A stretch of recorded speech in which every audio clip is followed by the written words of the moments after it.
आज 1 मार्च 2023 दिन बुधवार है। Welcome back to clean news MP. चलिए देखते हैं मध्य प्रदेश की 25 फटाफट बड़ी खबरों को। इससे पहले आप न्यूज को कहां से देख रहे हैं हमें कमेंट में जरूर बताएं। साथ ही वीडियो को लाइक करना बिल्कुल ना भूलें।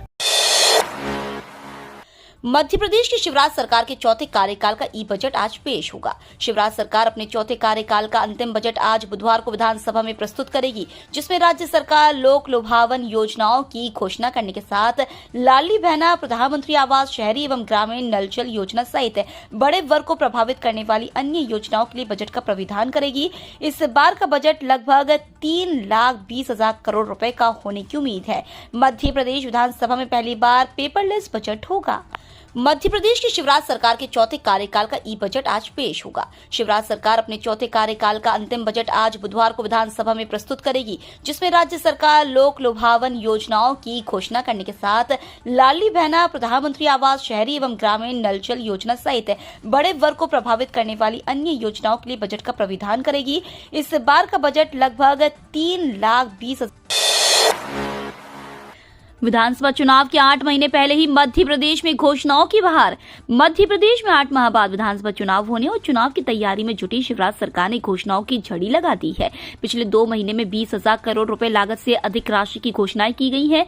मुख्यमंत्री शिवराज सिंह चौहान हर तीसरे चौथे दिन कोई न कोई बड़ी योजना की घोषणा कर रहे हैं। इनमें लाडली बहना, विंध्य एक्सप्रेस वे, सड़कों के जीर्णोद्धार के लिए ऑपरेशन कायाकल्प, तेंदुपत्ता संग्राहकों के लिए जूते व पानी की बोतल आदि योजनाएं शामिल है।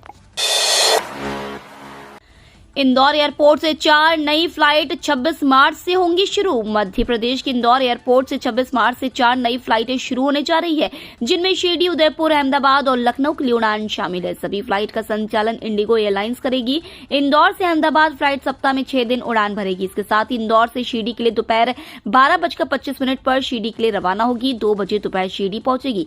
3:25 पर फ्लाइट शिरडी से रवाना होकर शाम 5 बजे फ्लाइट इंदौर पहुंचेगी। विधानसभा में कटौती प्रस्ताव लाएगी कांग्रेस। आर्थिक रिपोर्ट पेश। सीएम बोले एमपी की आर्थिक स्थिति मजबूत हुई, विकास दर 16.34% बढ़ी। मुख्यमंत्री शिवराज सिंह चौहान ने कहा है कि आर्थिक सर्वेक्षण में जो तथ्य आए हैं वो सिद्ध करते हैं कि एमपी की आर्थिक स्थिति मजबूत हुई है। राज्य के बजट का आधार और कर संग्रहण बढ़ता जा रहा है। एमपी की विकास दर में 16.34% की बढ़ोतरी हुई है।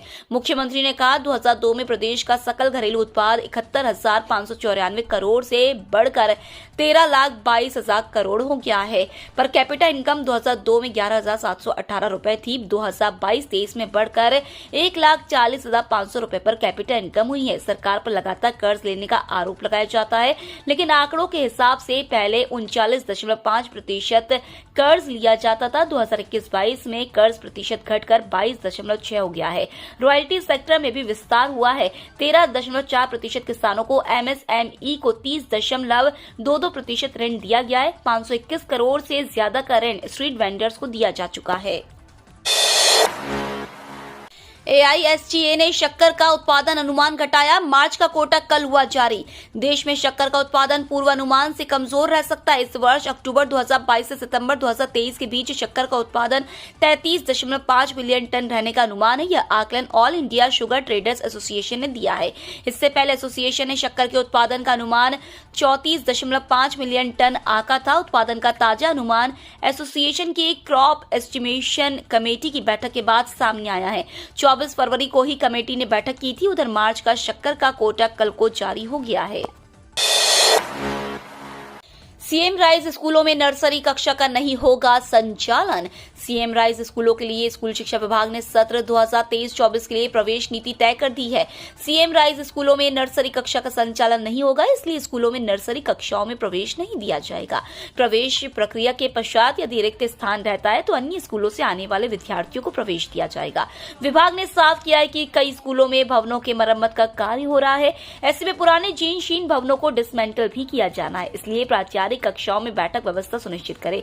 इस संबंध में आयुक्त अभय वर्मा ने आदेश जारी किया है।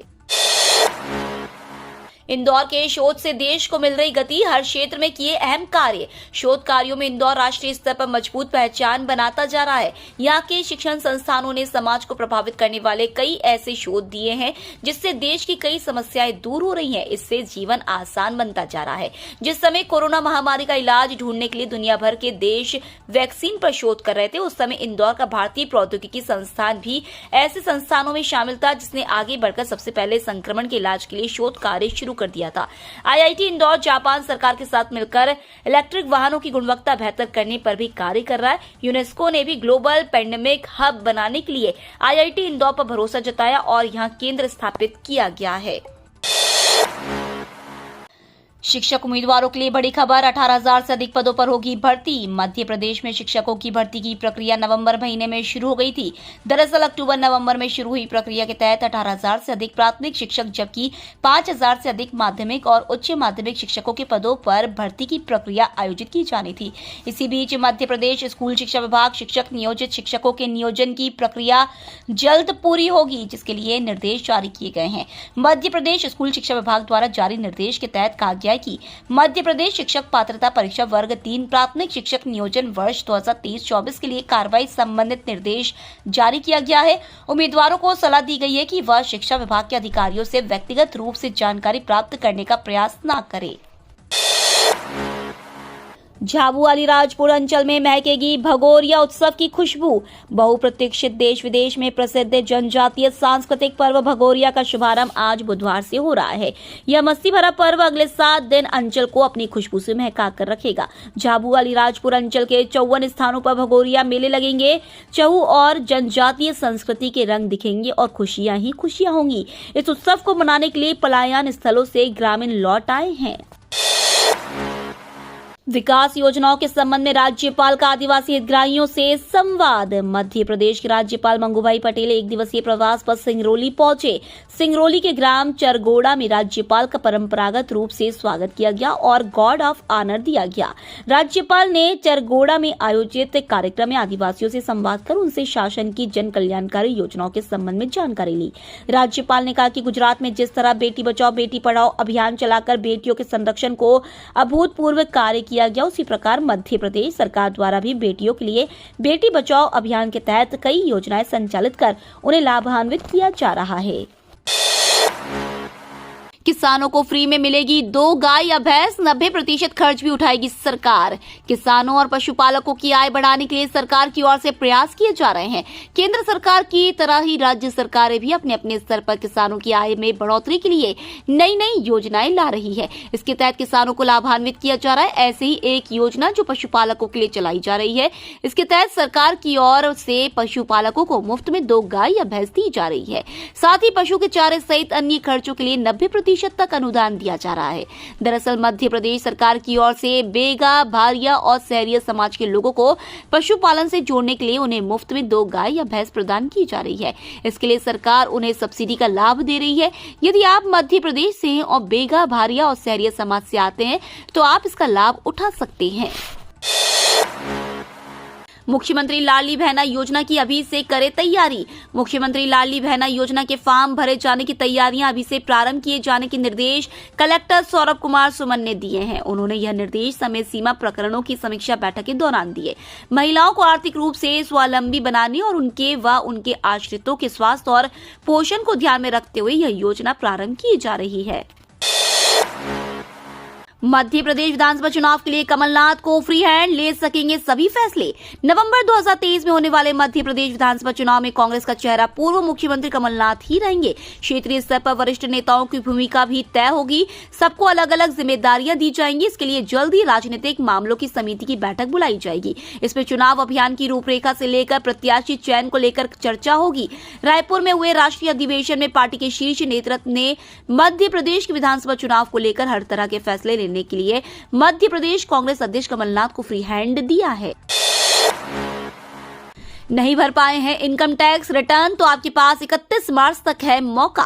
अगर आपने वित्तीय वर्ष 2021-22 का रिटर्न अभी तक जमा नहीं किया है, इसके साथ ही इसके पिछले वर्षों का भी रिटर्न दाखिल करना भूल गए हैं, तो आपके लिए यह खबर बड़े काम की है। करदाता अपना रिटर्न 31 मार्च तक जमा कर सकते हैं। कर विशेषज्ञों से मिली जानकारी के अनुसार अगर करदाता बाद में होने वाली परेशानियों से बचना चाहते हैं तो अपना रिटर्न सामान्य टैक्स के साथ 5,000 रुपए जुर्माना के साथ अतिरिक्त टैक्स व ब्याज मिलाकर जमा कर सकते हैं। कर विशेषज्ञों के अनुसार अब सामान्य रूप से रिटर्न जमा करने के लिए 31 जुलाई निर्धारित है और इसके बाद 31 दिसंबर तक रिटर्न जमा किया जा सकता है। राजकीय होटल प्रबंधन संस्थान के विद्यार्थियों को जेएनयू देगा डिग्री। राजकीय होटल प्रबंधन संस्थान के विद्यार्थियों को अब जवाहरलाल नेहरू विश्वविद्यालय नई दिल्ली की डिग्री प्रदान की जाएगी। देश भर में संचालित institute of hotel management, state institute of hotel management के पाठ्यक्रम में डिग्री देने के लिए national council for hotel management और जेएनयू के बीच इसे लेकर एमओयू हुआ है। इस अवसर पर केंद्रीय पर्यटन मंत्री किशन रेड्डी, पर्यटन सचिव अरविंद सिंह, जेएनयू की कुलपति प्रोफेसर डॉक्टर शांति श्री पंडित एवं एनसीएचएमसीटी के सीईओ ज्ञान भूषण सहित अनेक गणमान्य जन उपस्थित रहे। सीएम ने किया उत्साहवर्धन। आसुदो लछवानी ने कहा, अब दुगने उत्साह से सेवा करूंगा। संत हृदयराम नगर निवासी आसुदो लछवानी 73 साल की आयु में भी लगातार सेवा कर रहे हैं। उनकी प्रेरणा से संत हृदयराम नगर एवं आसपास के कई बच्चे उच्च पदों पर पहुंच चुके हैं। मुख्यमंत्री शिवराज सिंह चौहान ने लछवानी की सेवाओं की सराहना की है। मुख्यमंत्री की सराहना से उत्साहित आसुदानी ने कहा कि अब वह दोगुने उत्साह से बच्चों का करियर मार्गदर्शन करेंगे। लछवानी ने अब प्रोफेशनल परीक्षाओं की तैयारी कर रहे बच्चों के लिए मार्गदर्शन का काम हाथ में लिया है। ट्रेनों की समय सारणी में होगी बदलाव। भारतीय रेलवे ट्रेन के समय सारणी में कुछ बदलाव कर सकता है। इसकी नई लिस्ट मार्च में जारी हो सकती है। मिली खबरों के मुताबिक 1 मार्च से देश में कई पैसेंजर ट्रेनों और 5,000 मालगाड़ियों के टाइम टेबल में बदलाव किया जा सकता है। ऐसे में यात्रियों के लिए ये खबर काम की है। ऐसे में नई लिस्ट पर ध्यान रखें, वरना पुराने टाइम टेबल के आधार पर यात्रा करेंगे तो आपकी ट्रेन छूट सकती है। नए नियम लागू होने से बैंक लोन होगा महंगा। बैंक के नियम 1 मार्च 2023 से कई पुराने नियम बदल जाएंगे तो वहीं कई नए नियम लागू होंगे, जिस पर सबकी नजर बनी हुई है। भारतीय रिजर्व बैंक ने हाल ही में रेपो रेट में बढ़ोतरी की है। इसके बाद कई बैंकों ने MCLR रेट में बढ़ोतरी की है। इसका सीधा असर लोन और EMI पर पड़ेगा। कर्ज की ब्याज दरें बढ़ सकती हैं, जिसके चलते लोगों पर मंथली EMI का दबाव बढ़ेगा। एलन मस्क फिर बने दुनिया के सबसे अमीर शख्स, नेटवर्थ $187 अरब। इलेक्ट्रिक वाहन निर्माता कंपनी टेस्ला और ट्विटर प्रमुख एलन मस्क एक बार फिर दुनिया के सबसे अमीर शख्स बन गए हैं। ब्लूमबर्ग बिलियनियर इंडेक्स के ताजा रिपोर्ट के मुताबिक ट्विटर के CEO एलन मस्क $187 अरब की संपत्ति के साथ एक बार फिर अरबपतियों की लिस्ट में पहला स्थान हासिल कर लिया है। High speed 5G services coverage का लक्ष्य अगले साल के अंत तक होगा हासिल। पूरे भारत में 5G सेवाओं की कवरेज का लक्ष्य अगले साल के अंत तक हासिल कर लिया जाएगा। इस संबंध में संचार और IT मंत्री अश्विनी वैष्णव ने नई दिल्ली में मीडिया को जानकारी देते हुए कहा है कि अब तक देश के 387 जिलों को 5G सेवाओं से कवर किया जा चुका है। ज्ञात हो 5G कवरेज के पहले चरण के तहत इस साल मार्च के अंत तक 200 शहरों को कवर करने की समय सीमा तय की गई थी, जबकि 1 महीने पहले ही इस लक्ष्य को हासिल कर लिया गया है। भारत दूरसंचार उपकरणों के अग्रणी निर्माता और निर्यातक के रूप में उभरा है। बढ़ते हुए पारे को देख केंद्र सरकार ने लिखा राज्यों को पत्र, दिया अलर्ट रहने का निर्देश। देश भर में अब गर्मी बढ़ने लगी है। इस बार फरवरी में ही तापमान के कई रिकॉर्ड टूटे हैं। भले ही सुबह और शाम को तापमान गिर रहा है, लेकिन दोपहर में लोगों को अभी से गर्मी सताने लगी है। मौसम में हो रहे इस उतार चढ़ाव ने स्वास्थ्य विशेषज्ञों की चिंता बढ़ा दी है।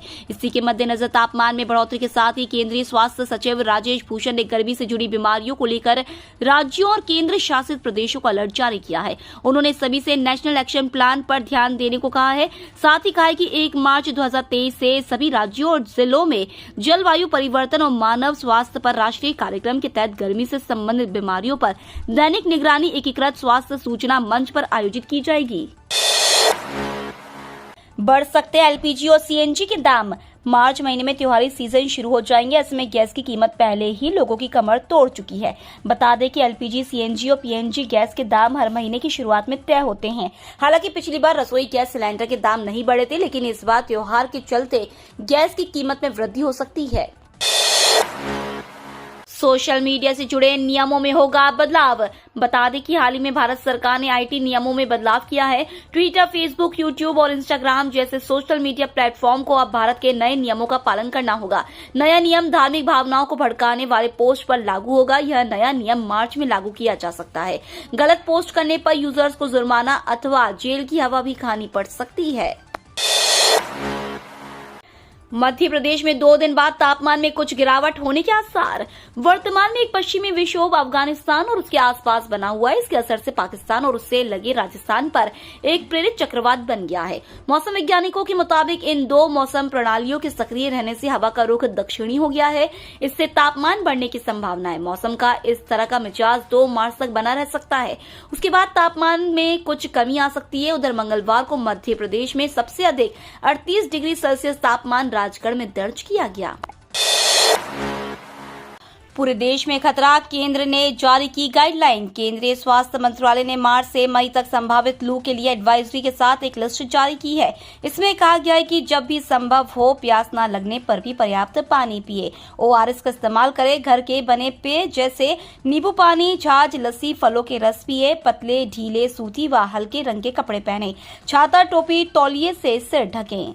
ये तो थी आज की 25 फटाफट बड़ी खबरें। अगर आपको न्यूज पसंद आई हो तो चैनल को सब्सक्राइब करना ना भूले। धन्यवाद।